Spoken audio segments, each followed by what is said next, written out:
Teman-teman mungkin ada sedikit gitu ya Kak penjelasan mengenai tentang aplikasi Tangkas dan apa itu gitu ya. Oke, tapi sebelumnya gitu ya teman-teman, apa sih gitu ya kan, siapa kami gitu ya, siapa itu ya JNCO gitu ya kan. Jadi ya JNCO adalah perusahaan startup gitu ya, yang didirikan pada tahun 2019 gitu ya, yang bergerak di bidang sekarang ini sudah mempunyai cabang yang ada di Jakarta dan juga di Yogyakarta. Nah, visi dari Agent Co itu adalah menjadi perusahaan terkemuka dengan platform komunitas mencari kerja di kontak center untuk meningkatkan kemampuan, memberikan pendapatan dan juga kontribusi untuk membangun negara. Oke.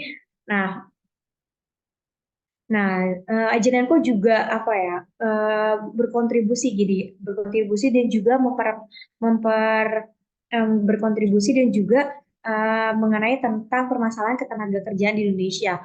Ya kan, kalau misalnya teman-teman tahu bahwa permasalahan ketenaga kerjaan di Indonesia gitu ya kan banyak banget faktornya gitu ya kan, seperti kualitas pekerjaan yang relatif rendah, terus jumlah tenaga kerja yang banyak gitu ya kan, tetapi gitu ya kan tidak diimbangi dengan pembukaan atau lowongan pekerjaan yang juga rendah. Terus gaji pekerja yang relatif juga rendah ya sekarang di beberapa kota.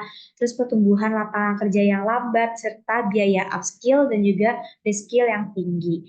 Nah, dari permasalahan ketenagakerjaan ini Agent Co gitu membuat suatu platform yaitu Tangkas by Agent Co.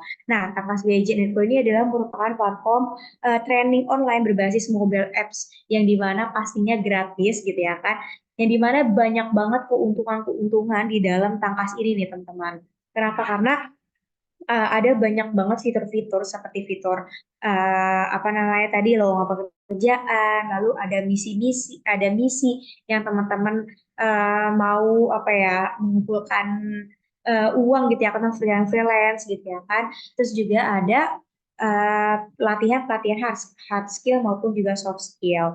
Nah, aplikasi ini juga cocok banget gitu ya untuk para teman-teman graduate maupun juga teman-teman SMA gitu ya Kak, atau first job atau pencari pekerja gitu ya kan, teman-teman semua itu cocok banget gitu ya untuk download Tangkas di Agent Info. Nah, selain itu gitu ya kan, tadi ya keuntungannya tuh pasti banyak banget ya. Selain gratis, aplikasi ini gratis gitu ya teman-teman, ada banyak materi pelatihan. Terus materi pelatihan ini selain teman-teman dapat materi pelatihan yang untuk bisa upgrade skill teman-teman gitu ya, teman-teman juga bisa mengumpulkan poin teman-teman nih. Poin yang sudah teman-teman dapatkan setelah teman-teman mengikuti materi pelatihan yang ada di Tangkas Agent Info. Kayak gitu. Nah, mungkin bisa teman-teman simak dulu untuk videonya ya.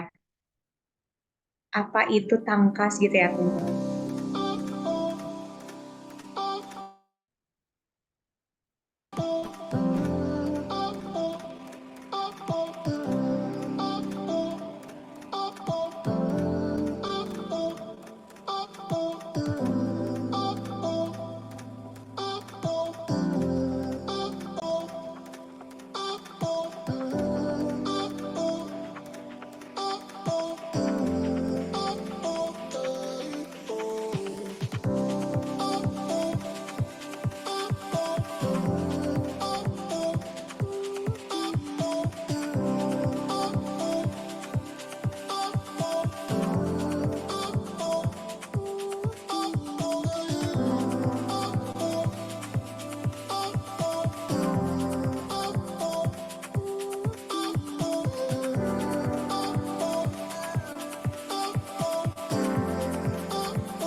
Oke, jadi teman-teman bisa banget ya kan untuk langsung download di App Store maupun juga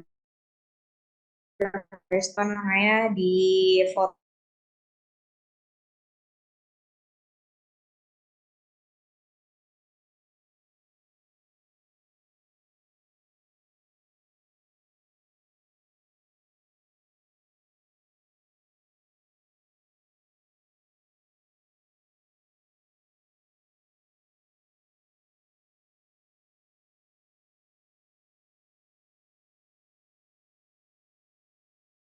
Yang pertama, teman-teman bisa mengikuti training gitu ya kan, training apapun di sini, hard skill maupun soft skill, teman-teman tinggal cari aja training-training ini gitu ya kan. Selain teman-teman mendapatkan ilmu dan juga sertifikat di dalam pelatihan ini, teman-teman juga mendapatkan poin. Nah, selain teman-teman di sini ada pelatihan, di sini juga ada misi atau sekarang namanya itu cari RP. Nah, untuk teman-teman yang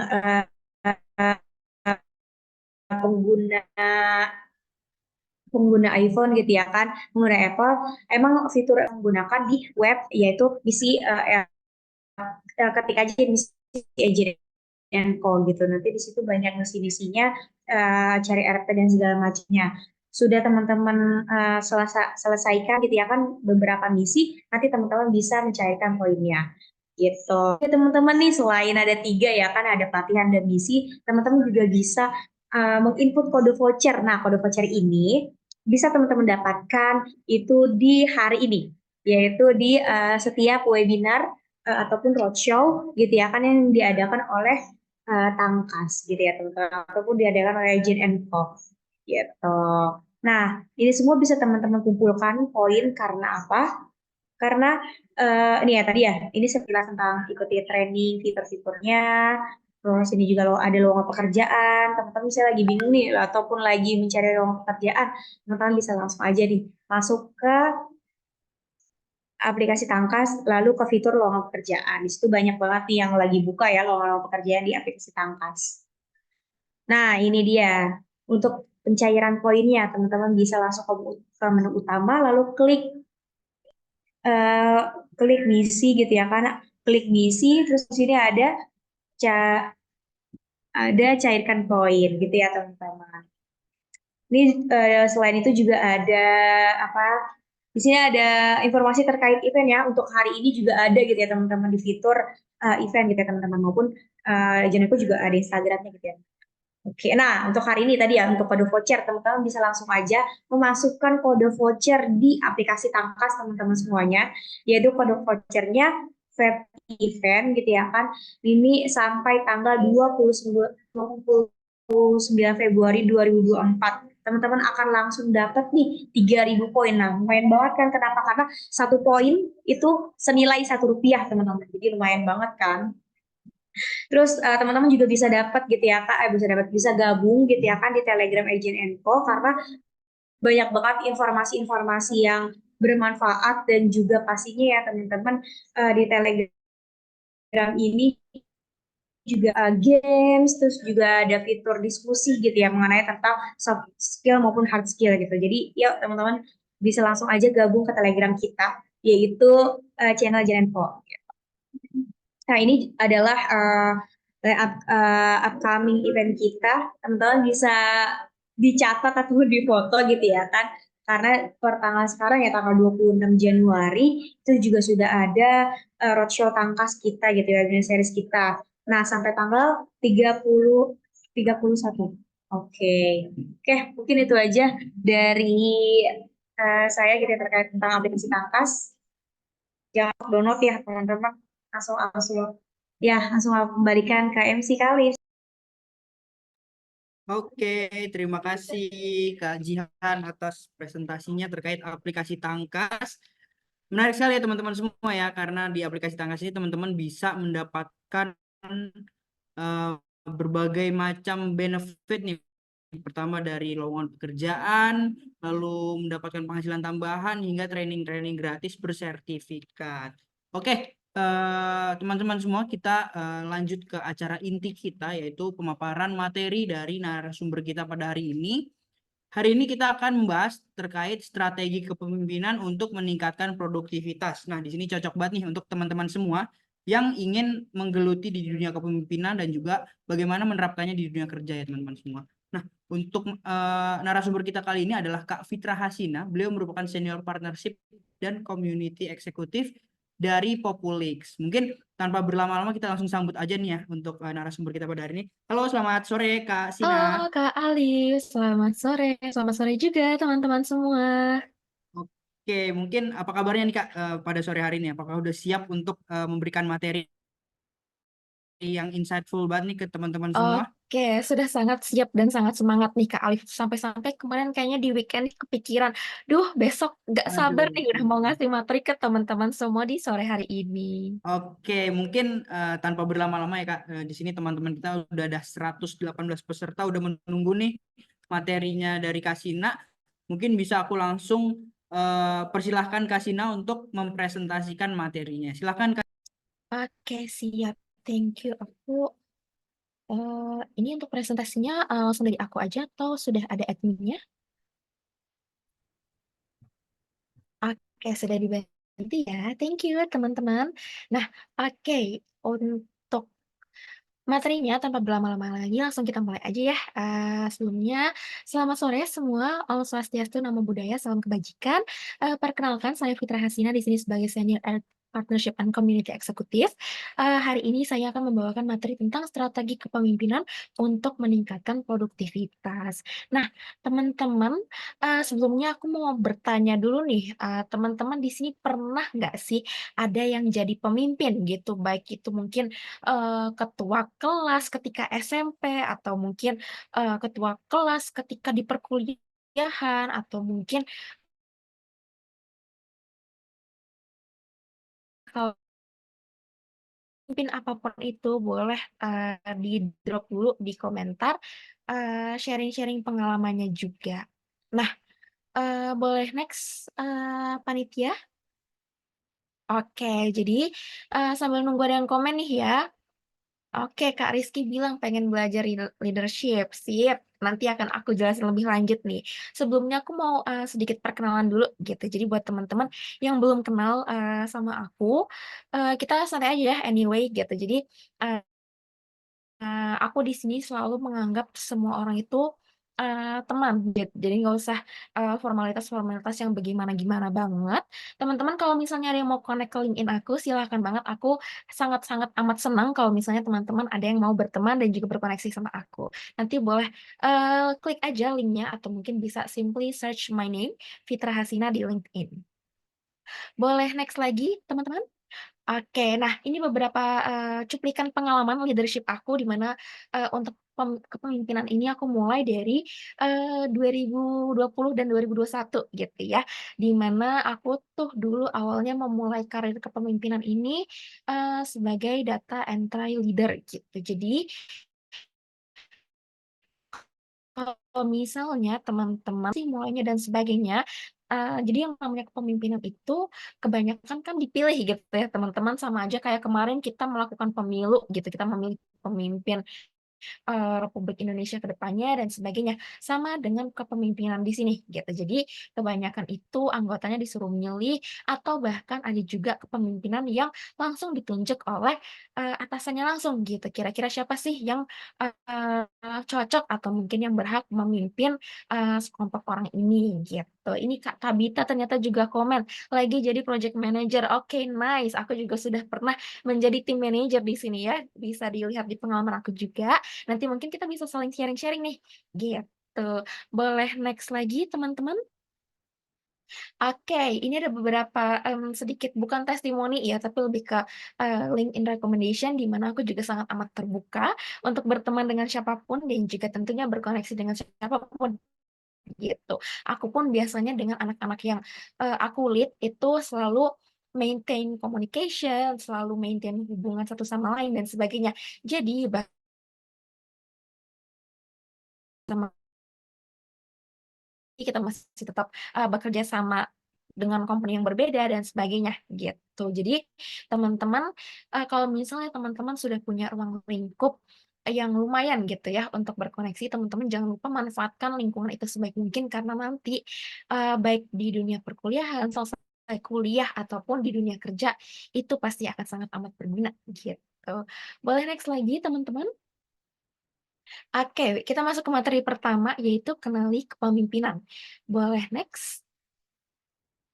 Nah, apa sih kepemimpinan itu gitu? Jadi, secara singkat kepemimpinan ini merupakan proses mempengaruhi dan juga memandu orang-orang untuk mencapai tujuan tertentu gitu, atau mencapai visi misi yang telah ditentukan.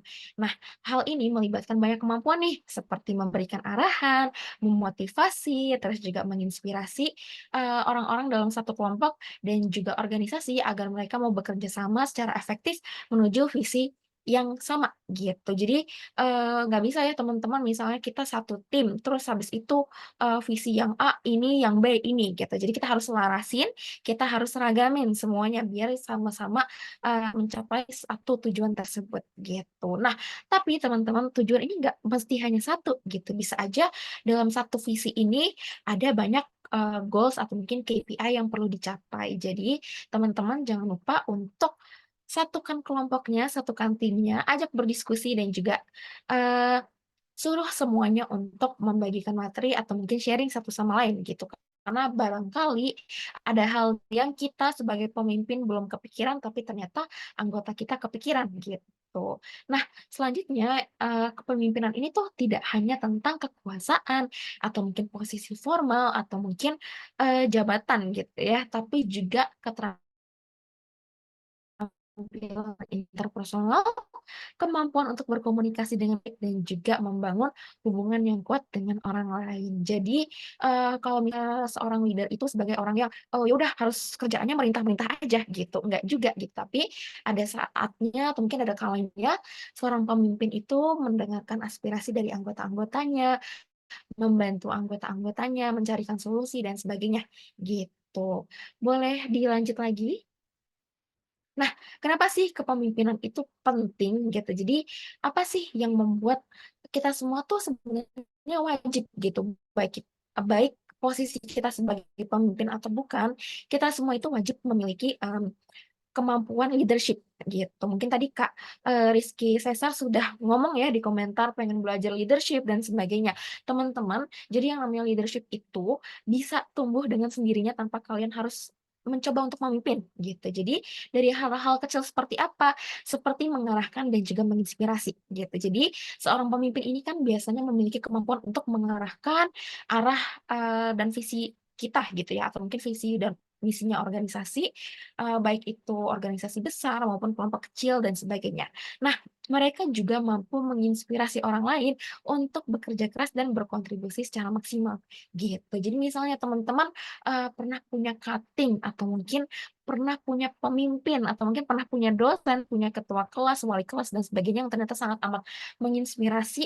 Nah, itu tuh sudah masuk di dalam, leadership contribution gitu. Jadi teman-teman nggak harus nih menjadi seorang pemimpin gitu. Misalnya secara mudahnya teman-teman, belajar gitu, teman-teman rajin belajar, terus habis itu teman-teman update di Snapgram. Terus ternyata temen-temennya yang lain ngeliat nih Snapgram-nya, ke-trigger nih mereka, "Duh, kok si ini belajar ya? Kayaknya aku juga harus belajar juga deh," kayak gitu. Jadi nanti temennya juga akan ikutan belajar gitu. Jadi secara tidak langsung kalian sudah menginspirasi orang lain untuk berbuat baik dan juga berkontribusi gitu. Jadi, yang namanya leadership itu secara tidak langsung pasti pernah kalian jalankan walaupun mungkin kalian ada yang belum pernah memimpin dan sebagainya.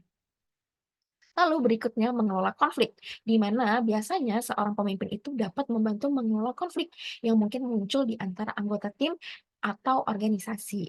Jadi teman-teman, kita kan mungkin pernah ya dalam satu tim ada yang beda pendapat, ada yang eh, miskomunikasi dan sebagainya gitu. Jadi pasti akan ada aja masalahnya dan juga konflik kecil-kecilnya. Jadi teman-teman, yang namanya pemimpin itu diharapkan dapat bertindak sebagai mediator gitu. Jadi kalau misalnya teman-teman, eee, belum menemukan solusi dan sebagainya, teman-teman juga bisa banget nih, discuss dengan pemimpin atau mungkin ketua dari, organisasi yang sedang teman-teman jalankan. Nah, selanjutnya adalah meningkatkan kinerja. Jadi, kinerja ini maksudnya apa sih, Kak?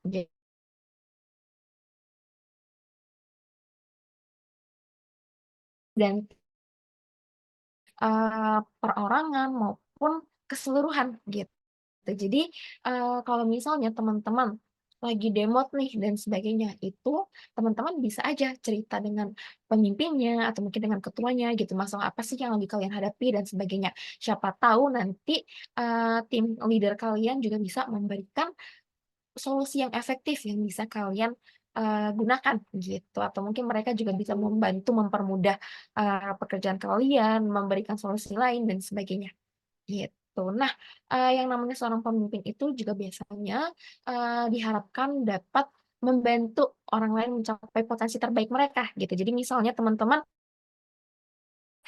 ketika awal masuk atau mungkin bekerja sama dengan seorang leader, teman-teman cuma bisa, mmm, ngomong ketika meeting doang gitu. Tapi ternyata ketika teman-teman sudah lulus atau mungkin teman-teman, sudah beberapa bulan bergabung dan sebagainya, teman-teman bertambah nih kemampuannya. Dari yang tadinya cuma presentasi di meeting, jadi seperti aku hari ini gitu, menjadi narasumber webinar atau mungkin, menjadi MC acara dan sebagainya gitu. Jadi teman-teman juga bisa, mmm meningkatkan kinerja dan juga skills yang teman-teman mungkin tadinya belum punya, jadi nantinya punya.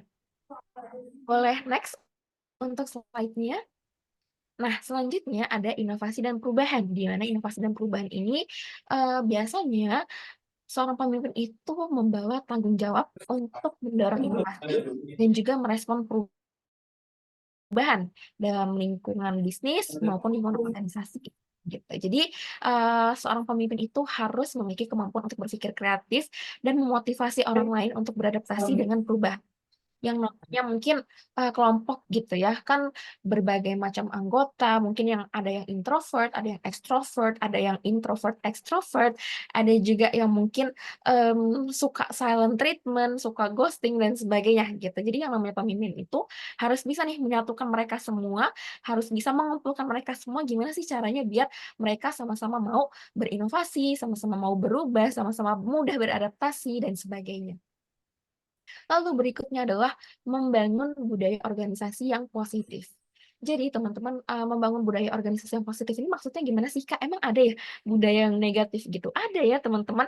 Kalau misalnya teman-teman kemarin lihat, di berita gitu rame ya, ada geng-geng, anak sekolahan yang membangun budaya organisasi tapi konotasinya negatif gitu, di mana mereka harus melakukan hal-hal yang negatif dulu untuk bisa menjadi anggota kelompoknya gitu. Nah, di sini seorang pemimpin yang baik itu harus bisa, membangun budaya organisasi yang positif, di mana itu dapat membentuk, nilai-nilai seperti kerjasama, terus juga integritas dan kejujuran yang dipromosikan dan diterapkan gitu. Jadi kalau misalnya teman-teman, anggota tim teman-teman banyak yang suka bohong gitu, misalnya sebenarnya mereka bermasalah gitu, lagi berkendala gitu, lagi banyak tugasnya dan sebagainya gitu, tapi mereka, ternyata nggak berani jujur nih ke teman-teman. Nah, itu patut dipertanyakan ya kepemimpinan kalian. Jadi teman-teman usahakan teman-teman adakan one on one session atau mungkin teman-teman ajak diskusi kelompoknya atau mungkin ajak diskusi perorangan gitu. Takutnya mungkin nanti ada yang malu-malu dan sebagainya. Jadi teman-teman tetap bisa mendengar seluruh aspirasi atau mungkin seluruh pendapat dan juga seluruh curhatan dari masing-masing anggota gitu. Nah, kalau misalnya aku pribadi setiap 2 minggu sekali itu atau mungkin 1 bulan sekali itu aku selalu mengadakan yang namanya one on one session, di mana aku selalu menanyakan kabar dari, anak-anak atau mungkin anggota tim yang aku pimpin, anggota tim yang aku lead dan sebagainya gitu. Tidak harus soal kerjaan, boleh juga soal, pribadi mereka gitu. Misalnya love life mereka atau mungkin perkuliahan mereka atau mungkin kerjaan mereka dan sebagainya gitu. Jadi, mmm bisa mencakup lebih banyak bidang juga lebih luas gitu. Mana tahu ya mungkin, nanti anggota timnya ada yang ternyata punya satu hobi nih dengan kalian gitu, terus habis itu bisa ngobrol-ngobrol tentang hobinya juga, itu juga, boleh banget gitu. Itu merupakan salah satu cara atau mungkin pendekatan agar kalian bisa membangun budaya organisasi yang positif. Nah, selanjutnya adalah mengembangkan talenta gitu. Jadi seorang pemimpin tidak hanya fokus, pada pengembangan bakat, tapi juga mengembangkan, keterampilan anggota gitu dan ini, dimanfaatkan atau mungkin diharapkan dapat, berkontribusi jangka panjang gitu ya, kayak tadi aku mention, misalnya tadinya kalian di awal itu, pendiam gitu, introvert, nggak bisa apa-apa. Ternyata pemimpin kalian menyuruh atau mungkin memberikan kalian kesempatan nih untuk berbagi materi seperti aku hari ini gitu. Jadi nanti suatu hari kalian juga bisa jadi speaker webinar atau mungkin bisa sharing-sharing dengan organisasi atau mungkin kelompok-kelompok lainnya gitu. Jadi potensi ini bisa berlaku jangka panjang dan tentunya sangat amat membantu kinerja kalian ke depannya gitu. Mungkin yang tadinya personal branding aku masih nol banget nih, nggak ada personal branding aku nggak pernah muncul di mana-mana, tapi perlahan aku mulai diundang sana sini buat jadi narasumber, buat jadi MC dan sebagainya. Nah, boleh next slide teman-teman? Oke, gaya kepemimpinan ya, besoknya gitu atau mungkin, kalau misalnya teman-teman, eee, udah tahu gaya kepemimpinan apa aja sih yang ada di dunia ini gitu. Jadi sebenarnya gaya kepemimpinan ini banyak gitu ya teman-teman. Jadi kalau misalnya gaya kepemimpinan ini tuh, ada yang namanya kepemimpinan otoriter, di mana biasanya pemimpin mengambil keputusan sendiri tanpa melibatkan anggota tim. Jadi kalau misalnya teman-teman, biasanya situasi ini itu, ada ketika, mendesak gitu ya, misalnya, lagi membutuhkan keputusan yang cepat atau mungkin, ada waktu di mana pemimpin memiliki pengetahuan dan pengalaman yang lebih besar daripada anggota tim. Itu biasanya kita bisa menggunakan, gaya kepemimpinan ini. Lalu berikutnya juga ada, kepemimpinan demokratis gitu. Jadi kepemimpinan demokratis ini melibatkan anggota tim dalam proses pengambilan keputusannya. Misalnya kayak kemarin ya teman-teman kita mengadakan pemilu, kita memilih, pemimpin kita siapa dan sebagainya. Jadi hal ini tuh membangun rasa kepemilikan dan keterlibatan dalam tim yang sering menghasilkan solusi yang mungkin lebih kreatif dan juga terarah gitu. Barangkali sebagai leader kita belum kepikiran nih atau mungkin kita nggak tahu menahu nih gitu ya. Itu biasanya sering terjadi gitu. Jadi kadang kalian juga butuh masukan dan juga melibatkan anggota-anggota dalam setiap prosesnya.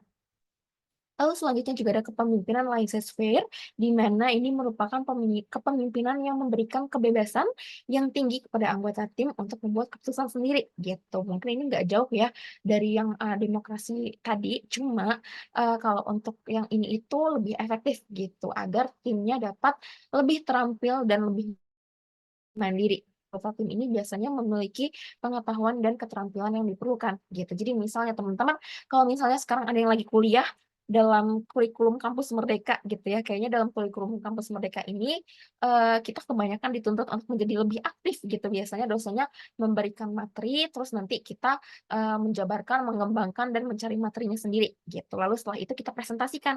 Nah, kurang lebih bentuknya seperti itu teman-teman. Jadi, sebagai anggota tim, kita ini lebih, disarankan untuk aktif gitu. Itulah kenapa saat ini mungkin yang namanya kurikulum kampus Merdeka itu tentu saja sangat membantu dan juga sangat, menggambarkan sistem dunia kerja nantinya seperti apa gitu. Jadi buat teman-teman, juga bisa nih menggunakan sistem kepemimpinan yang seperti ini.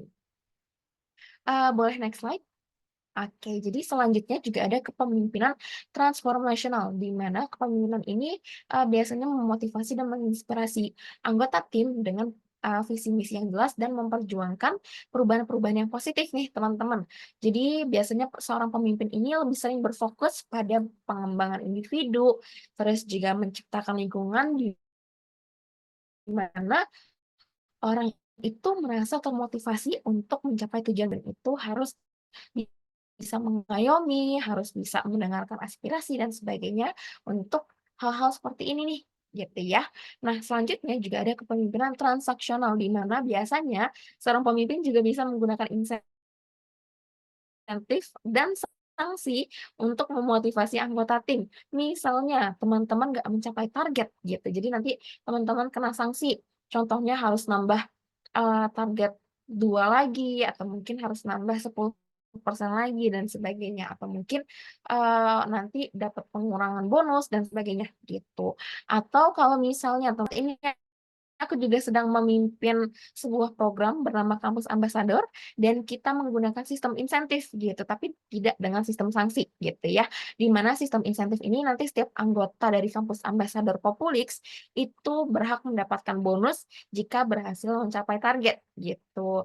Dan kalau misalnya ternyata tidak mencapai target, mereka tetap ada, pemasukan asli gitu, atau tetap ada income yang diberikan juga, gitu. Tapi kalau misalnya ternyata mereka melebihi, dapat apa, Kak? Itu tadi gitu, dapat insentifnya. Jadi itulah yang dinamakan dengan kepemimpinan transaksional. Nah, selanjutnya, boleh next teman-teman?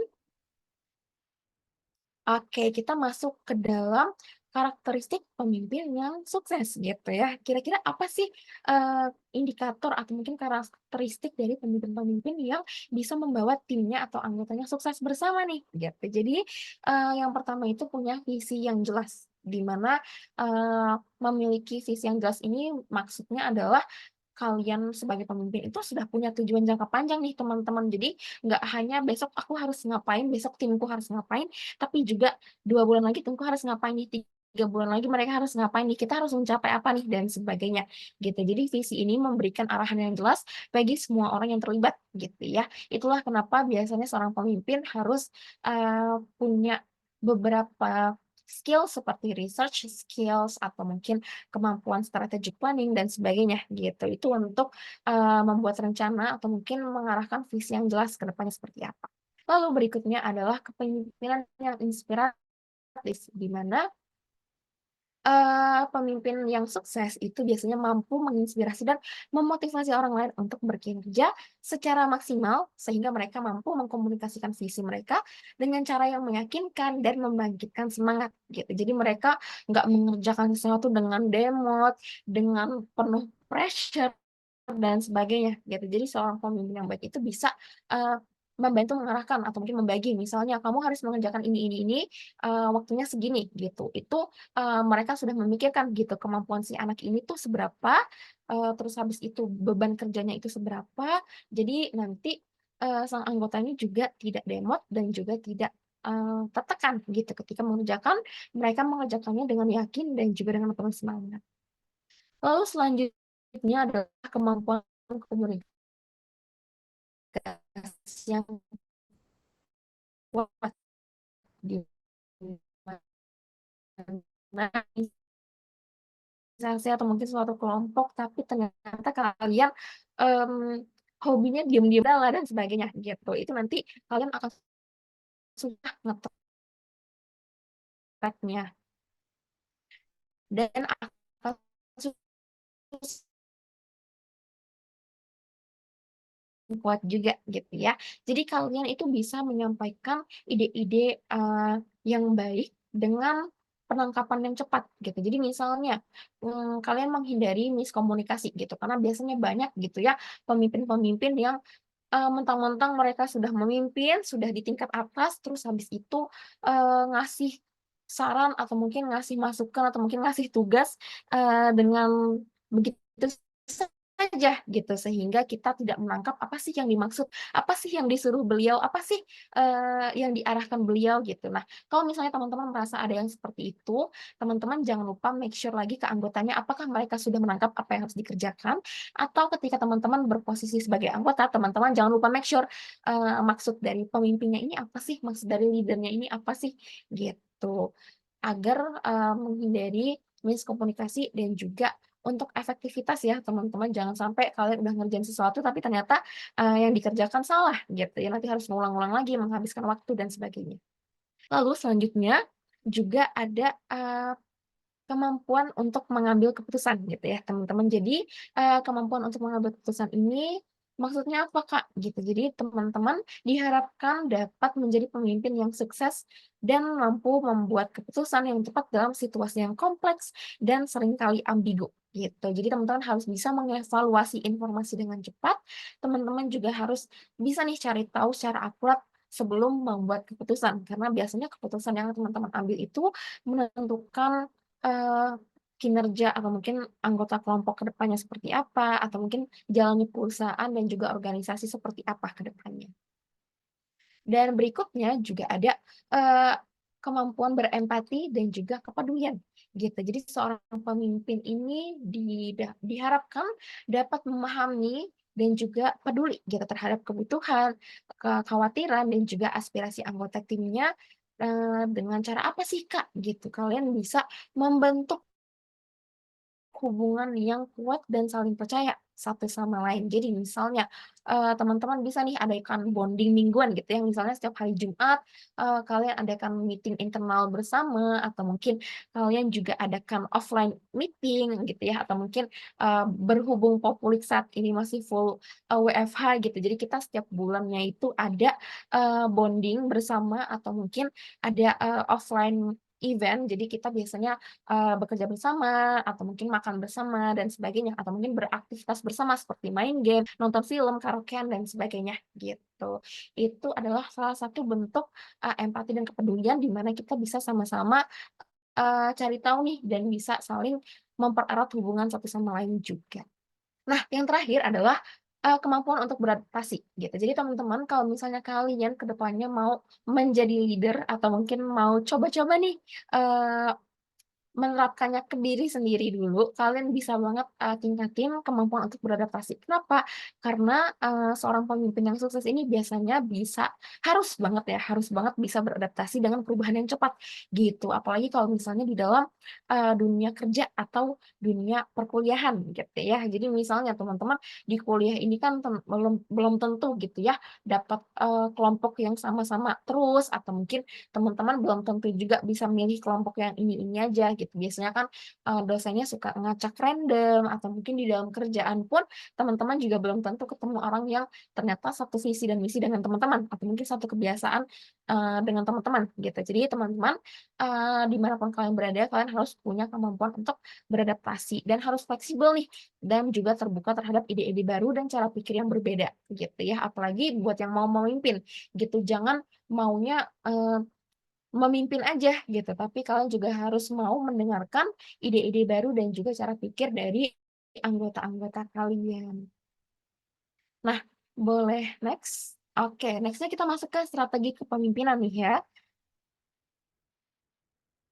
Oke, yang pertama apa sih yang dibutuhkan untuk membuat atau mungkin, membentuk, strategi kepemimpinan ya, Pak, ya, teman-teman. Jadi kalian yang pertama itu udah pasti harus lakuin riset. Kenapa sih, Kak, harus riset dulu? Kenapa sih riset sampai di-mention 3 kali gitu ya di layar saat ini? Riset riset riset gitu. Jadi teman-teman, riset ini merupakan langkah penting dalam proses perencanaan strategis karena memberikan pemahaman yang mendalam tentang situasi yang sedang dihadapi gitu, baik itu kondisi internal maupun eksternal organisasi atau masyarakat gitu ya. Contohnya atau mungkin kenapa sih Kak penting untuk melakukan riset dulu nih sebelum kita bikin strategi kepemimpinan. Yang pertama, kita itu diharuskan atau mungkin, kita ini diharapkan untuk riset dulu sebelum membuat strategi karena kita tentu saja akan memahami sesuatu lebih mendalam ya teman-teman. Jadi riset ini dapat membantu pemimpin memahami kondisi, memahami tren, memahami tantangan yang dihadapi oleh organisasi atau masyarakatnya. Nah, ini dapat memungkinkan para pemimpin untuk membuat keputusan yang lebih terinformasi nih. Jadi misalnya teman-teman, mmm, teman-teman lagi butuh, materi gitu ya, teman-teman butuh materi, untuk skripsi, tapi ternyata, teman-teman yang didapatkan adalah materi untuk public speaking gitu. Jadi kan nggak masuk ya, padahal ternyata anggota kelompoknya butuhnya materi untuk persiapan skripsi, tapi yang diberikan oleh dosennya malah materi public speaking, kan nggak masuk ya. Jadi, yang namanya pemimpin atau mungkin ketua atau mungkin, leader dalam suatu organisasi, suatu kelompok atau suatu lingkungan, itu diharapkan dapat yang namanya riset dulu nih. Kalian bisa riset secara pakai apa sih, Kak? Kalian bisa yang pertama melakukan polling, yang kedua menemukan informasi data sekunder gitu ya, misalnya dari artikel orang, dari website, dari, data statistik dan sebagainya, gitu. Terus habis itu, berikutnya adalah identifikasi peluang dan ancaman. Jadi, kenapa harus riset dulu? Karena melalui riset, pemimpin dapat mengidentifikasi peluang baru untuk pertumbuhan dan inovasi, serta menemukan ancaman yang mungkin mengganggu jalannya strategi, gitu. Jadi kita bisa, meningkatkan efektivitas nih ya teman-teman. Misalnya kita tahu nih ke depannya, eee, strategi ini akan ada ancaman ini nih dari kompetitor, gitu. Jadi kita udah tahu duluan. Jadi kita sudah membedakan atau mungkin kita membentuk suatu inovasi baru biar nanti kita menggunakan peluang baru gitu ya. Jadi nggak sama seperti kompetitor, nggak tabrakan dengan kompetitor, nggak kalah juga nih dengan kompetitor. Lalu berikutnya dengan riset, seorang pemimpin juga dapat dibantu menganalisis kelemahan dan kekuatan gitu ya. Masih slide yang tadi, sorry. Jadi riset ini bisa membantu dalam mengidentifikasi kelemahan internal dan juga kekuatan organisasi atau mungkin memungkinkan kita sebagai pemimpin untuk membangun strategi yang memanfaatkan kekuatan dan mengatasi kelemahan gitu. Jadi kita tahu nih organisasi kita kelebihannya apa sih, kelemahannya juga apa gitu ya. Jadi teman-teman bisa lakuin riset dulu untuk mendapatkan informasi-informasi tersebut.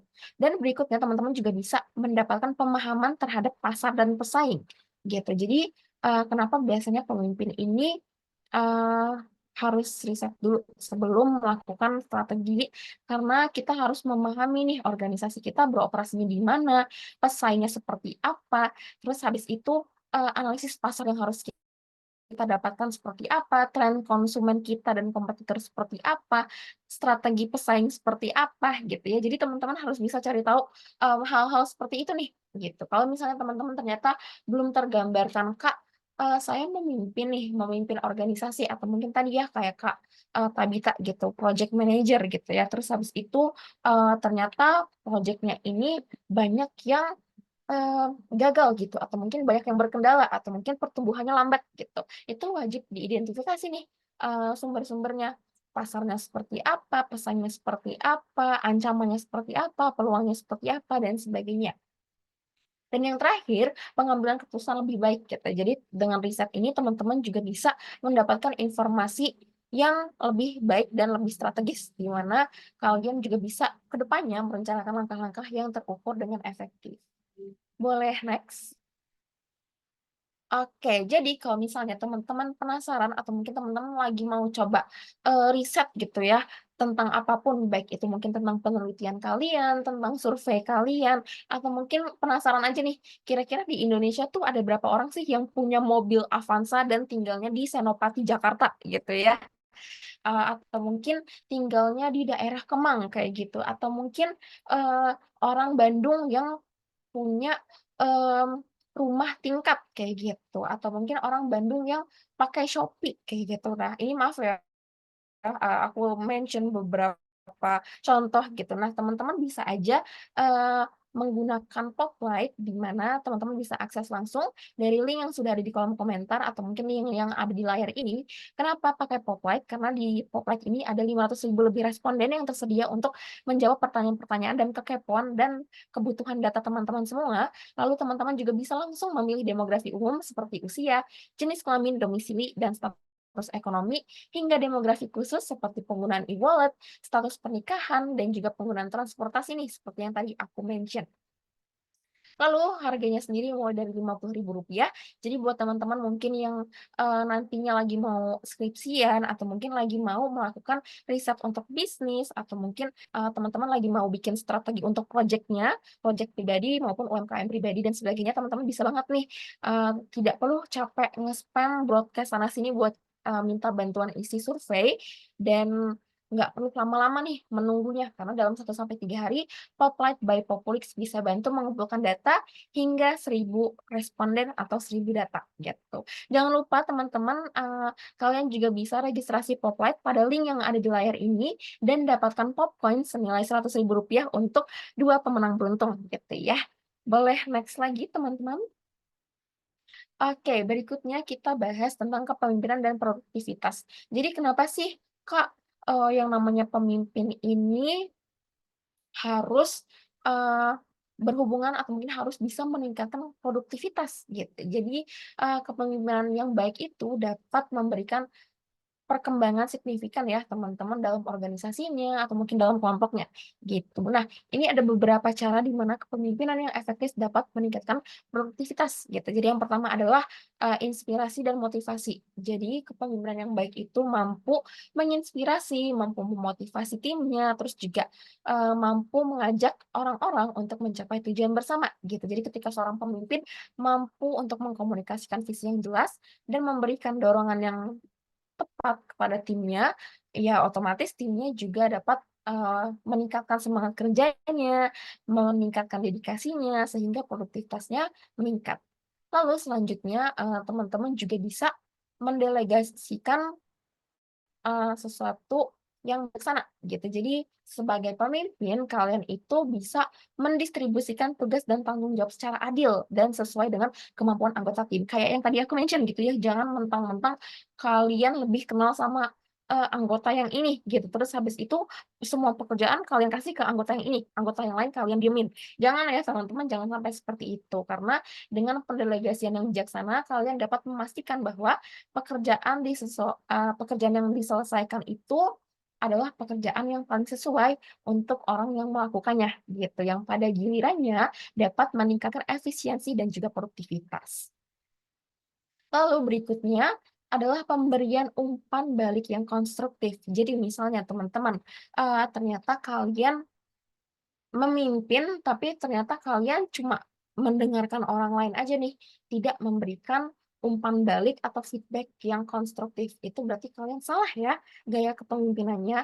Jadi yang namanya pemimpin yang baik itu dapat meningkatkan produktivitas dengan cara memberikan umpan balik yang jujur dan konstruktif. Kenapa aku bilang jujur nih ya teman-teman? Karena kadang nih orang suka nggak enakan, suka nggak tega, suka em, bahasanya mungkin lebih ke people pleaser gitu ya. Jadi karena nggak enakan, nggak tega, jadi dipuji sudah oke gitu. Padahal ternyata kinerjanya ya kurang oke gitu. Jadi teman-teman boleh jujur aja, tapi teman-teman jujurnya juga harus disertakan umpan balik atau feedback yang konstruktif gitu. Bukannya malah bikin anggotanya jadi demot atau mungkin bikin anggotanya jadi stres, bikin anggotanya jadi sakit hati dan sebagainya gitu ya.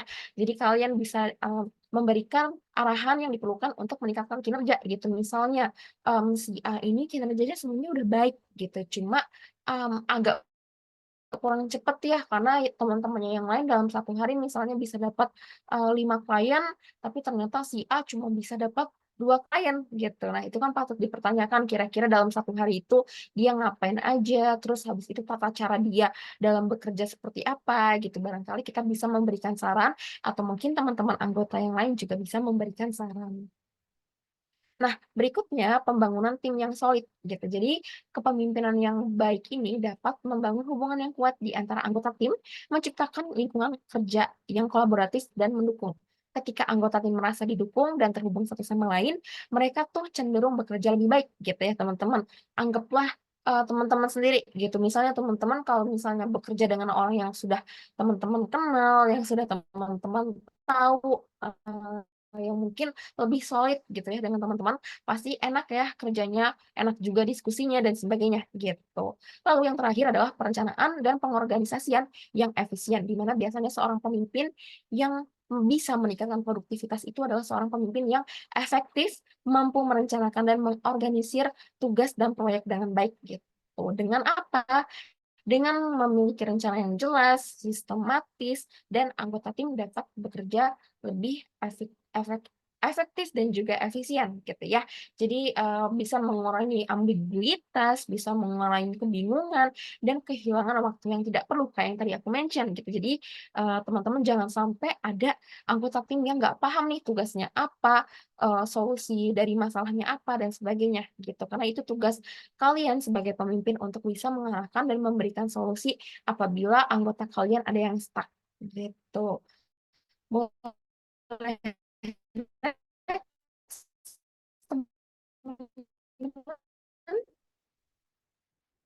leadership is not about lebih ke one life influencing others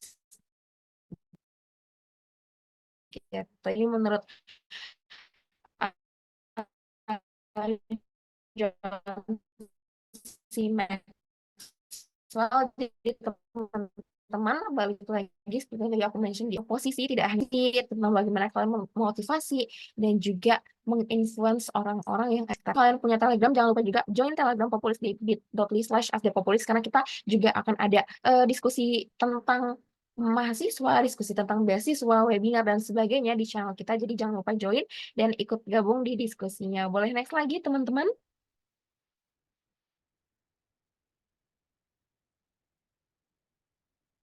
Oke, bisa. Nah, oke. Nah, ini tadi ya aku sempat mention kampus ambassador. Jadi teman-teman Populis ini juga sedang mengadakan atau mungkin merekrut kampus ambassador, di mana untuk benefitnya sendiri ada komisi dan insentif, sertifikat pengalaman profesional, training dan mentoring dan sebagainya yang mungkin tidak bisa aku mention di sini. Teman-teman bisa langsung saja ikut dan daftar linknya di bit.ly/popbodyform atau mungkin nanti di kolom komentar juga akan dibantu oleh tim agent dan co untuk drop. Teman-teman bisa langsung isi aja dan teman-teman bisa gabung nih sebagai kampus ambassador di mana nanti teman-teman juga bisa dapetin koneksi yang lebih luas, dapetin pendapatan sampingan juga dan tentunya ilmu yang mungkin belum teman-teman dapatkan di tempat-tempat lainnya gitu. Boleh next lagi teman-teman? Oke, aku akhiri sesi presentasiku di sini. Untuk sesi Q&A aku kembalikan lagi ke MC dan moderator kita. Thank you.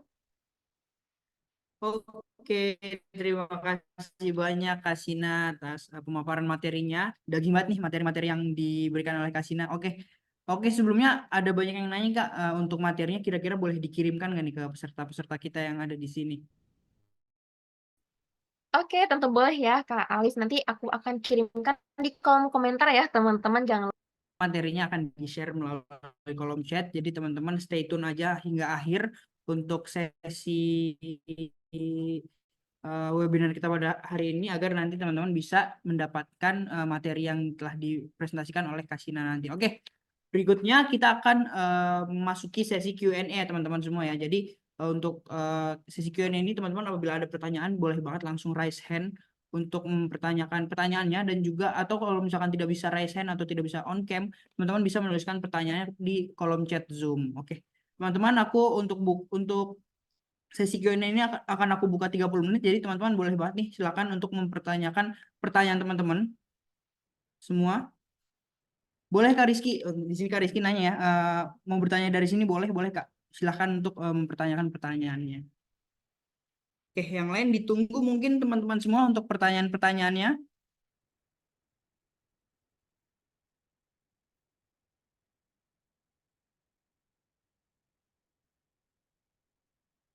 Oke, mungkin sambil kita menunggu ya Kak, aku juga mungkin ada sedikit pertanyaan nih Kak, terkait komunikasi yang efektif nih di strategi kepemimpinan. Nah, kan tentunya di strategi kepemimpinan komunikasi itu sangat penting ya Kak ya. Jadi kira-kira bagaimana sih kita sebagai seorang leader dapat mengimplementasikan komunikasi yang efektif untuk bisa meningkatkan produktivitas. Kira-kira bagaimana tuh Kak? Oke, thank you nih Kak Alif untuk pertanyaannya. Jadi ya teman-teman, bener banget nih yang Kak Alif tadi mention gitu. Komunikasi ini kan merupakan fondasi yang penting ya dalam sebuah kepemimpinan gitu. Apalagi dalam menciptakan atau membangun kepemimpinan yang produktif gitu. Nah, gimana sih caranya atau mungkin kenapa sih gitu? Yang pertama, kalian bisa coba nih yang namanya direct communication gitu. Jadi balik lagi kan gaya kepemimpinan orang-orang ini kan beda-beda ya Kak Ali. Tadi kan ada beberapa aku mention juga. Nah, kalau misalnya aku pribadi, aku lebih memilih berkomunikasi dengan eh, non formal gitu ya. Dengan non formal tuh maksudnya apa sih gitu. Jadi balik lagi kita lihat mungkin kalau misalnya kita ke eksternal tentu saja kita harus bersikap profesional gitu. Tapi kalau misalnya untuk tim sendiri atau mungkin lebih ke internal kita, kita bisa memperlakukan setiap anggota kita sebagai teman, sebagai teamwork yang baik dan sebagainya gitu sehingga mereka juga merasa bahwa ya kita di sini sama-sama gitu, sama-sama berjuang untuk mendapatkan satu tujuan yang sama, sama-sama mengejar goals yang sama, terus juga kita sama-sama nih ingin meraih kemenangan yang sama gitu. Jadi gimana caranya biar kita semua di sini punya satu gambaran atau mungkin satu lingkup yang tidak membedakan atau bukan menjadi barrier gitu ya bahasanya tidak ada barrier antara aku dan juga anggota-anggotaku gitu. Jadi untuk strategi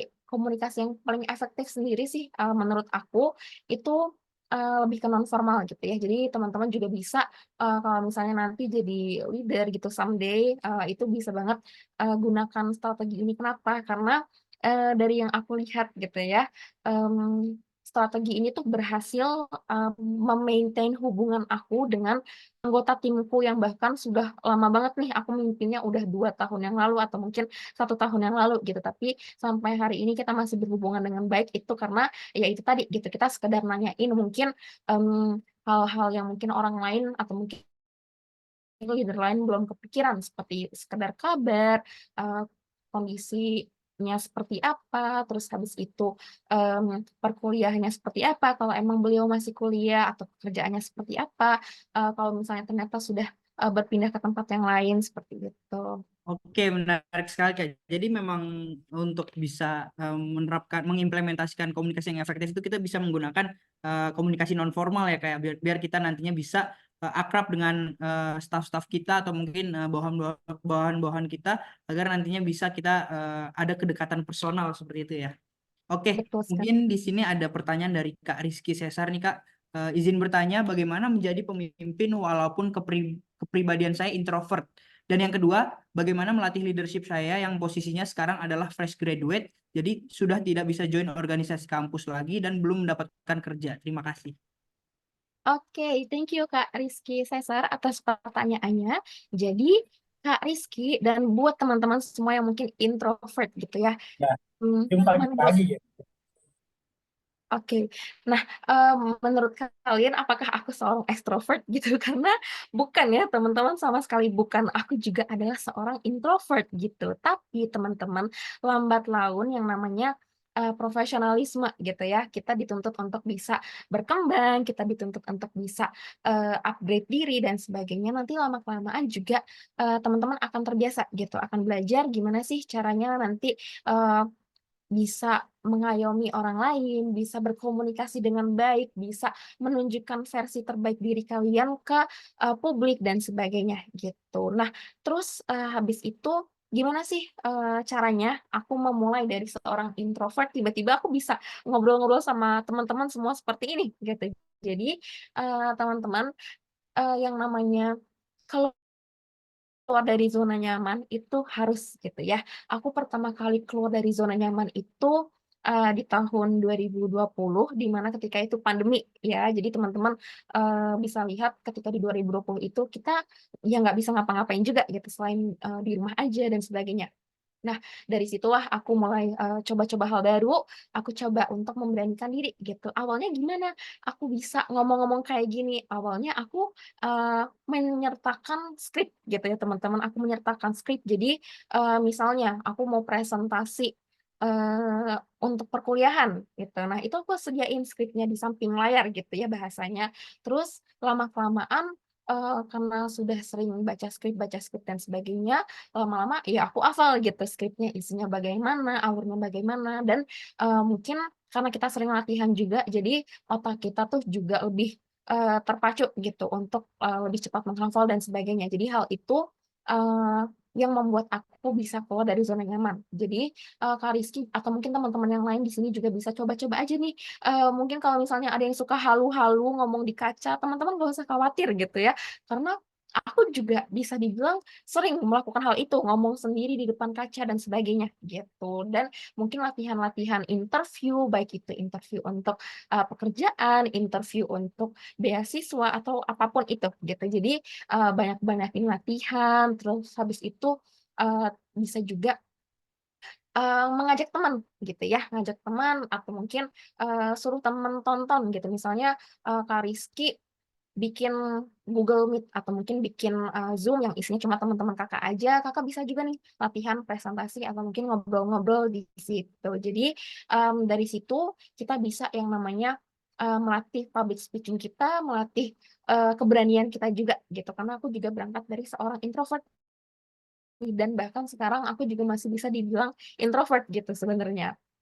Nah, untuk yang kedua, gimana cara melatih leadership jika posisinya sekarang adalah fresh graduate yang tidak, bisa lagi join organisasi kampus dan belum mendapat kerja. Jadi Kak Rizky, aku juga kemarin sebelum dapat kerja gitu ya. Itu aku juga mengisi hari-hari dengan join volunteer, relawan, atau mungkin internship yang mungkin selaras gitu dengan apa yang aku suka gitu ya. Karena bidang yang aku suka adalah partnership, jadi aku lebih ke fokus mencari role di situ gitu. Tapi kalau misalnya ternyata Kak Rizky Sesar ini sangat amat terbuka atau mungkin lebih suka challenges atau mungkin mmm, mau menerima tantangan baru atau mungkin tantangan yang mungkin sebelumnya belum pernah didapatkan, Kak Rizky juga bisa banget nih ambil bidang apapun gitu ya. Jadi nggak harus apa yang Kak Rizky suka gitu. Karena kadang kita ini kalau misalnya hidup bisa didasarkan dengan dua hal gitu, butuh atau passion gitu ya. Kalau misalnya teman-teman nungguin pekerjaan atau mungkin nunggu pengalaman yang sesuai passion atau mungkin sesuai kesukaan, takutnya nanti dapatnya lama. Jadi kalau misalnya ternyata sudah ada, yang di depan mata dan bisa diikuti secara langsung, itu lebih baik, kita ikut yang sudah ada di depan mata terlebih dulu aja gitu, biar bisa nambah pengalaman dan juga melatih keberanian dulu, gitu. Jadi, Kak Rizky Sesar bisa nih pantengin aja kayaknya tadi di Agent& Co juga ya ada beberapa informasi-informasi loker, itu juga bisa banget nih Kak Rizky, coba gunakan atau mungkin, Kak Rizky juga bisa cari ya sumber-sumber lain itu juga banyak banget gitu. Karena kalau boleh jujur, aku pribadi itu juga, kebanyakan dapat, posisi pekerjaan atau mungkin, posisi di organisasi atau mungkin, volunteer-volunteer itu, di luar koneksi kampus gitu, di luar koneksi kampus. Jadi, baik dari Instagram, dari platform modelan Agent& Co seperti ini, kayak gitu. Jadi Kak Rizky juga bisa nih, coba-coba dari situ. Dari aku mungkin itu nih, Kak Rizky dan juga Kak Alif, aku kembalikan lagi. Thank Oke, terima you. kasih atas jawabannya Kak Sina. Semoga menjawab ya Kak Rizky ya atas jawabannya tadi. Oke, berikutnya di sini ada pertanyaan nih Kak dari Kak Ridwan. Izin bertanya Kak, bagaimana kepemimpinan yang efektif bisa dapat berkontribusi dalam meningkatkan produktivitas dalam sebuah suatu organisasi?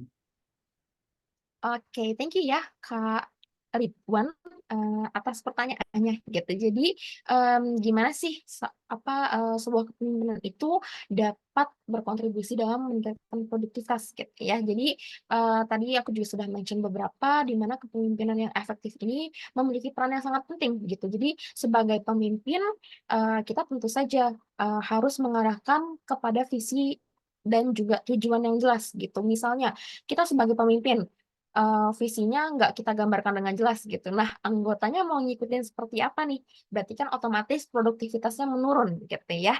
Kalau misalnya kita aja sebagai pemimpin kurang berkontribusi dalam menggambarkan visi dan tujuan yang jelas. Lalu berikutnya komunikasi yang efektif gitu. Jadi kalau misalnya Kak Ridwan ternyata komunikasinya kurang nih, nggak nanyain, progres pesertanya, progres anggotanya, kendala anggotanya, dan sebagainya, gitu. Itu otomatis nanti, misalnya anggotanya amit-amitnya gitu ya, ada kendala berat dan ternyata membawa kefatalan ke seluruh organisasi gitu. Itu kan nanti kan tanggung jawab Kak Ridwan juga gitu ya. Jadi, jangan lupa Kak Ridwan juga bertanya gitu atau mungkin memaintain komunikasi yang efektif, karena apa? Karena balik lagi gitu, komunikasi yang efektif ini juga membawa, suatu organisasi dalam peningkatan produktivitas.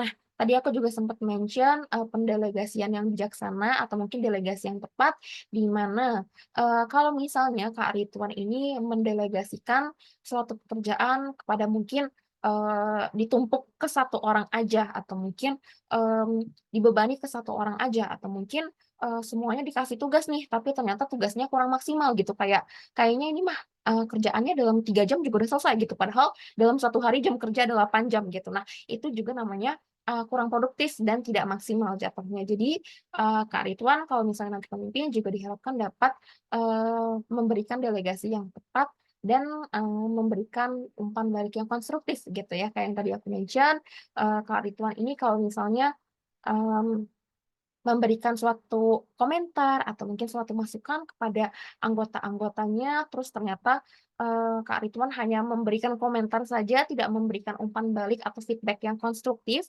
kan sama aja ya tidak ada gunanya gitu. Alias nanti yang ada anggotanya malah demot, terus habis itu sakit hati, terus kerjanya malah nggak becus dan sebagainya gitu. Jadi itu juga dapat mempengaruhi produktivitas gitu. Jadi kurang lebih seperti itu.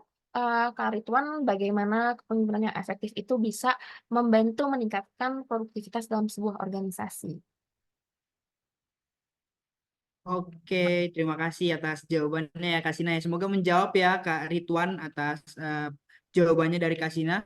Oke teman-teman, masih kita tunggu nih pertanyaan-pertanyaan dari teman-teman semua. Apabila teman-teman ingin raise hand untuk berinteraksi langsung nih dengan Kak Sina, boleh banget untuk mengajukan pertanyaannya. Kita tunggu lagi nih teman-teman semua untuk pertanyaan-pertanyaan. Oke, di sini ada yang raise hand nih Kak dari Kak Alexander Dedi. Oke, Kak Alexander boleh banget langsung diajukan Eh, pertanyaannya. izin bertanya untuk Kak Sina. Jadi kan melanjut dari pernyataan kakak mengenai pendapatan non formal, untuk hal tersebut saya sepakat Kak.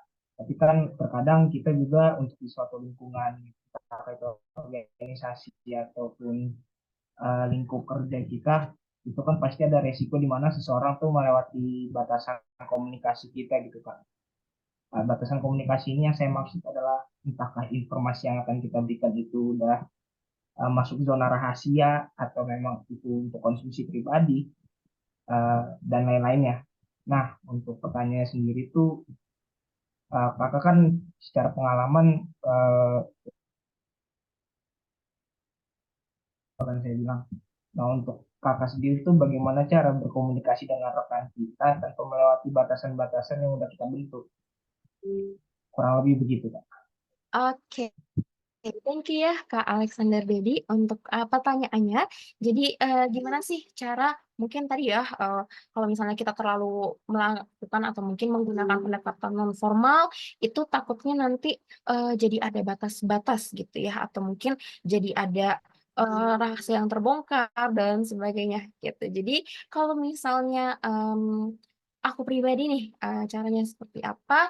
Yang pertama, kita bisa membedakan antara dunia profesional dan pribadi dulu, gitu. Jadi, kalau misalnya ternyata eh, ranah-ranah ya mungkin kita kan tentu saja kalau misalnya mau berbicara itu butuh konsen dulu ya. Misalnya kita mau bahas apa dan sebagainya. Kalau misalnya ternyata lawan bicara kita tidak berkenan untuk sharing ya nggak apa-apa gitu. Atau mungkin kalau misalnya kita tidak berkenan untuk sharing ya itu juga nggak apa-apa. Kita bisa tolak secara halus. Tapi kenapa sih tadi aku mention membedakan antara dunia profesional dan pribadi ini penting karena balik lagi untuk pendekatan non formal tadi itu eh, bukan berarti kita ini ya semuanya harus kita sharing atau mungkin kita bicarakan, kita beritahu dan sebagainya gitu. Jadi kita tetap lihat nih pentingnya gitu, urgensinya apa sih pentingnya kita tahu proses karirnya dia seperti apa, proses kerjaan dia sehari-hari seperti apa, proses interaksi dia dengan dunia luarnya seperti apa gitu. Atau misalnya dunia pribadinya seperti apa sih di luar pekerjaannya seperti hubungannya pribadi atau mungkin waktu luangnya ngapain aja kegiatan sosialnya yang dia ikuti apa aja dan sebagainya gitu jadi kita juga set batasan sih atau mungkin set boundaries di mana yang bisa kita cari tahu tuh mungkin itu aja gitu dan itu lebih ke entertain atau mungkin for fun atau mungkin for sharing aja gitu jadi misalnya aku ternyata menemukan seorang anggotaku ini pecinta K-pop gitu. Kak, aku nggak sengaja lihat nih di profil LinkedIn dia, terus habis itu aku mention, kamu suka K-pop juga ya kayak gitu. Nah dari situ baru nih kita bahas-bahas lebih lanjut. Ternyata dia suka ini, aku suka ini dan sebagainya.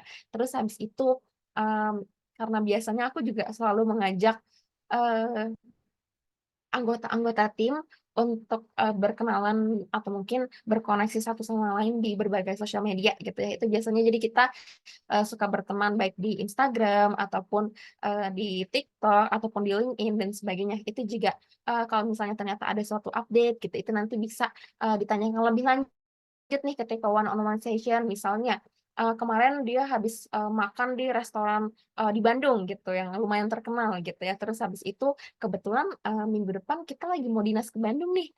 Coba kita tanyakan gitu, gimana sih kemarin makan di restoran ini, coba dong review kayak gitu. Jadi pendekatan-pendekatan seperti itu yang sebenarnya eee, masih dalam set boundaries, tapi itu juga merupakan hal yang mungkin orang tuh merasa dihargai gitu. Oh ternyata leader-ku nih ngeliatin aku ya, perhatian sama aku ya, dia tahu nih aku suka apa, dia tahu nih aku kemarin habis gimana dan sebagainya gitu. Kurang lebih seperti itu sih Kak Alexander Dedi gitu. Jadi kalau misalnya ternyata mereka masih tertutup gitu ya atau mungkin masih belum mau untuk sharing suatu informasi tertentu ya itu tidak apa-apa gitu karena mmm balik lagi, yang namanya setiap orang kan beda-beda, mungkin ada yang, suka sharing satu sama lain, ada juga yang, lebih tertutup dan mungkin, nggak mau banyak diketahui gitu. Apalagi kan sekarang juga banyak ya orang-orang yang berprinsip bahwa urusan profesional ya urusan profesional aja, nggak usah dicampur-campur gitu dengan urusan pribadi, seperti itu. Tapi kalau menurut, aku pribadi, kalau misalnya, kita hanya sebatas profesional aja, itu sangat disayangkan gitu karena mana tahu gitu ya, di hubungan pribadi itu kita bisa, punya kesamaan hobi, misalnya ternyata kita sama-sama suka lari gitu, terus ya kita bisa saling menginformasikan gitu kalau misalnya ada event lari gitu. Jadi di luar dunia profesional kita juga tetap, bisa jadi dekat dan bisa, ketemu gitu. Jadi, lebih bonding-nya lebih kuat sih dari yang hanya profesional aja. Kurang lebih seperti itu Kak Alexander Dedi. Oke,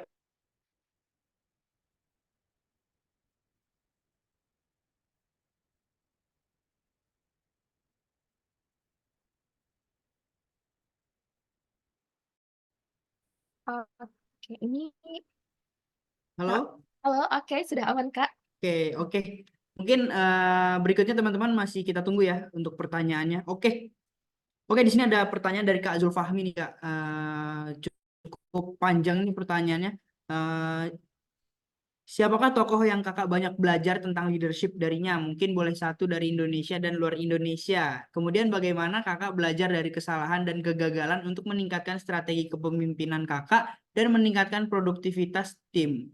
Mungkin bisa dikasih contoh kasusnya juga Kak. Ini pertanyaan dari Kak Zulfahmi. Boleh dijawab Kak? Oke, siap. Thank you ya, Kak Zulfahmi. Ini menarik banget ya pertanyaannya gitu. Jadi, aku tuh pertama kali menemukan kepemimpinan yang baik itu, sebenarnya kalau misalnya untuk di Indonesia sendiri ada banyak gitu. Role model aku adalah Ibu Sri Mulyani, tentu saja, pasti beliau juga merupakan, role model bagi banyak orang gitu ya.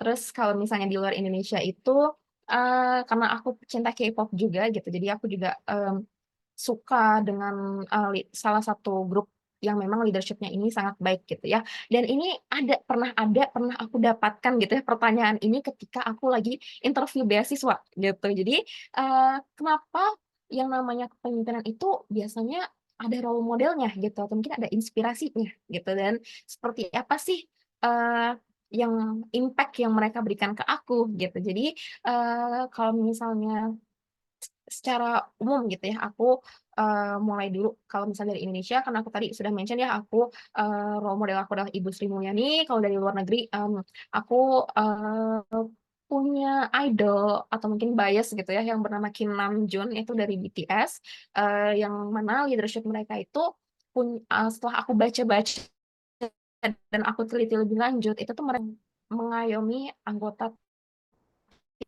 timnya, staff-nya ataupun kelompoknya gitu. Jadi, terus habis itu gimana, aku bisa belajar dari kesalahan dan kegagalan untuk meningkatkan strategi kepemimpinan dan meningkatkan produktivitas tim gitu. Jadi, untuk contoh kasusnya aku ambil dari pengalaman pribadi aku, ketika awal itu aku, pertama kali memimpin, tentu saja masih banyak kurangnya ya teman-teman karena pertama kali dan aku juga belum, banyak melihat dari pemimpin yang lain. Jadi dari situ aku melihat gitu bahwa ketika aku pimpin ini gitu. Jadi dari situ aku mulai melakukan beberapa evaluasi seperti aku bikin tracker, aku bikin template-template. Jadi anggota staf aku ini bisa langsung eksekusi gitu gambaran yang sudah aku rencanakan gitu. Jadi karena yang namanya pemimpin itu kan diharapkan bisa menggambarkan visi yang jelas gitu ya ke depannya seperti apa, mau gimana dan ngapain aja gitu. Jadi aku bikin tables yang visualnya baik gitu ya, biar anggotaku juga paham, terus habis itu aku gambarkan kita ke depannya seperti apa, aku juga selalu track mereka seperti apa, dan ketika itu aku ternyata masih punya kurang lagi, yaitu aku belum, familiar dengan one on one session, jadi aku hanya nge-track mereka itu via Google Sheet aja gitu. Jadi mereka update via Google Sheet, setelah itu aku track, update mereka, progres mereka gitu. Nah, itu ternyata masih kurang, lalu di kepemimpinan berikutnya aku baru mulai, merangkak lagi gitu. Aku mulai menambahkan, tracker yang lebih banyak, setelah itu aku juga mulai mengadakan one on one session di mana dari situ aku menyimpulkan bahwa aku juga menyimpulkan bahwa, pendekatan nonformal itu juga sangat amat dibutuhkan dalam sebuah kepemimpinan gitu, apalagi, dalam jangka panjang. Karena kalau misalnya kita sebatas rekan kerja aja, sebatas, rekan profesional aja, itu terkadang tuh, orang ya udah begitu selesai kerja atau mungkin pindah company dan sebagainya, itu otomatis mereka langsung lupa sama kita, nggak berhubungan sama kita dan sebagainya, nggak keep in touch gitu. Tapi kalau misalnya kita sudah terbiasa untuk, discuss yang non formal dan sebagainya, itu,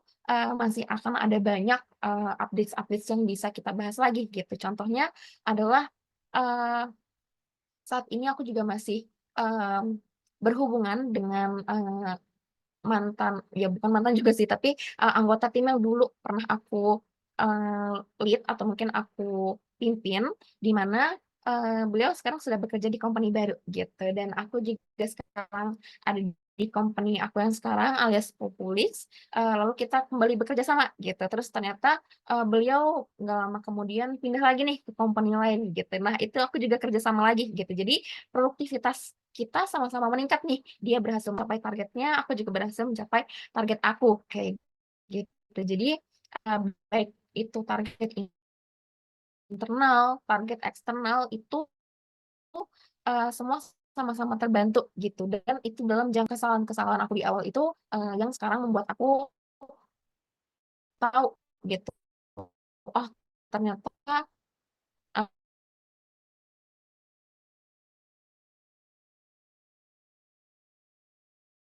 leader punya waktu untuk mengadakan one on one session gitu. Jadi kalau misalnya ternyata kalian, ada kejanggalan atau mungkin ada kendala gitu ya, buat seluruh anggota, itu diharapkan kalian bisa juga yang namanya raise, ke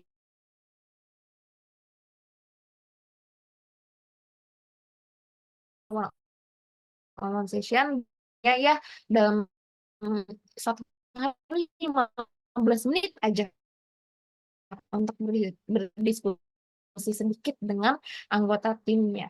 Ah, ini Oke, semoga semoga menjawab menjawab, ya Kak thank you. Zulfahmi ya. Oke, nextnya kita di sini juga ada pertanyaan lagi nih Kak dari Kak Tufa. Izin bertanya Kak, bagaimana seorang pemimpin dapat memberikan kesempatan kepada pegawainya untuk berkembang dan maju dalam karir mereka di dalam produktivitas? Oke, thank you ya Kak Tifa untuk pertanyaannya, ini penting banget sih gitu, karena kan kadang kebanyakan, leader yang suka, fulfill kerjaannya sendiri gitu ya. Jadi, staf-nya atau mungkin anggotanya tidak diberi kesempatan untuk berkembang dan maju gitu. Nah, gimana sih seorang pemimpin dapat memberikan kesempatan kepada pegawainya atau mungkin staf-nya untuk bisa berkembang dan maju juga gitu ya. Jadi nggak hanya pemimpinnya aja gitu. Jadi yang pertama itu, kita bisa mengadakan, pelatihan dan juga pengembangan gitu. Nah, untuk saat ini di Populix itu aku sedang mengadakan program Kampus Ambassador, di mana tadi ya aku mention di program Kampus Ambassador ini setiap bulannya kita memberikan pelatihan dan juga training serta mentoring gitu tentang apapun itu, baik itu pelatihan soft skills ataupun training dan mentoring untuk persiapan interview kerja, pembuatan CV dan sebagainya gitu. Jadi penyediaan pelatihan dan pengembangan ini dibutuhkan gitu ya. Kalau misalnya ternyata sudah di ranah kerja atau mungkin di dunia kantoran gitu, itu kita bisa misalnya mengadakan training public speaking, misalnya anggota kita kayak tadi gitu ya, ada yang mungkin introvert, masih malu-malu, belum pernah bicara di publik gitu. Itu kita bisa adakan itu atau mungkin kalau misalnya harus berhubungan dengan dunia luar, eksternal, itu kita juga bisa adakan training atau mungkin kelas English grammar dan sebagainya untuk meningkatkan produktivitas dan juga kemampuan komunikasi mereka. Terus habis itu, kita juga bisa nih memberikan yang namanya proyek dan juga tantangan, gitu. Jadi bukan berarti kalau misalnya ada proyek, kita langsung lempar nih ke staf kita atau ke anggota kita, enggak gitu ya teman-teman, yang namanya kelompok kan bersama-sama gitu. Jadi kita tetap, memimpin dan mengarahkan, terus juga kita tetap membantu, tapi di sisi lain kita juga bisa memberikan, staf-staf kita ini atau mungkin anggota-anggota kita hal yang menantang yang dapat membantu mereka belajar dan berkembang gitu. Contohnya apa sih, Kak? Jadi misalnya, kalau di dunia partnership, business development itu kan biasanya kita harus, aku nih sebagai leader yang meeting gitu, tapi, suatu hari aku mau memberikan tantangan nih untuk anggota tim aku, "Coba dong hari ini kamu yang presentasi," kayak gitu. Jadi, mereka juga dapat pengalaman profesionalnya dan mereka juga belajar nih, gimana sih cara menjelaskan mungkin, PowerPoint-nya dengan baik, terus habis itu berkomunikasi yang, atraktif, terus habis itu, gimana sih, kalimat persuasif yang bisa ia gunakan ketika meeting itu dan sebagainya. Lalu berikutnya juga bisa, memberikan feedback secara teratur gitu. Jadi kayak tadi ya, memberikan umpan balik yang konstruktif yang dapat membantu, anggota atau mungkin staf kita untuk bisa berkembang dan maju dalam karir gitu. Jadi tidak hanya memberikan, saran dan komentar aja gitu, tapi juga memberikan, sedikit solusi biar mereka tuh bisa tahu gitu, "Oh iya ternyata aku salah ya, berarti ke depannya aku bisa melakukan dengan cara seperti ini," gitu. Jadi mereka setelah menyadari dan merefleksi kesalahan mereka, itu mereka juga bisa langsung, eksekusi cara yang benar atau mungkin cara yang sudah, di-approve.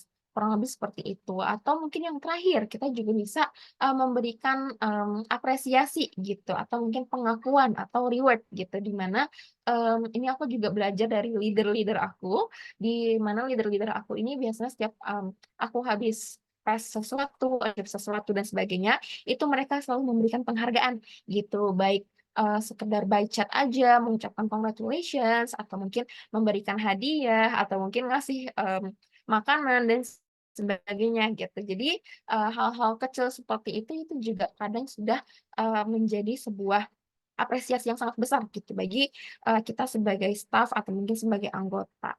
Kurang lebih seperti itu, Kak. Tufa, semoga menjawab ya. Thank you. Oke, terima kasih Kak Sina atas jawabannya. Oke, berhubung dengan waktu kita sudah habis nih untuk sesi Q&A-nya, mungkin pertanyaan dari Kak Tufa ini pertanyaan terakhir kita. Mungkin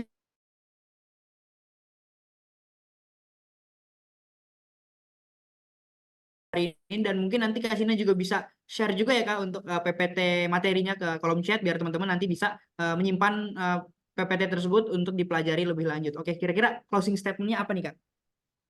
Oke, dari aku closing statement-nya, siapapun bisa menjadi pemimpin, siapapun bisa mencoba dan belajar untuk, menambah kemampuan kepemimpinan. Jadi tidak harus menjadi leader dulu baru kalian, bisa merasakan itu ya. Jadi siapapun dan kapan pun kalian bisa, dan jangan takut gitu. Nah, once again buat teman-teman yang mau berkoneksi dengan aku, yang mau, ngobrol-ngobrol for free atau mungkin, bebaslah diskusi apa aja, aku sangat terbuka. Dan kalau misalnya masih ada pertanyaan, teman-teman juga bisa, connect aja aku via LinkedIn. Untuk, materinya juga akan aku share di kolom komentar, teman-teman juga bisa pantau. Itu dulu closing statement dari aku, Kak Alif, thank you. Oke, terima kasih Kak. Jadi nanti mungkin bisa dibantu di-share ya Kak di kolom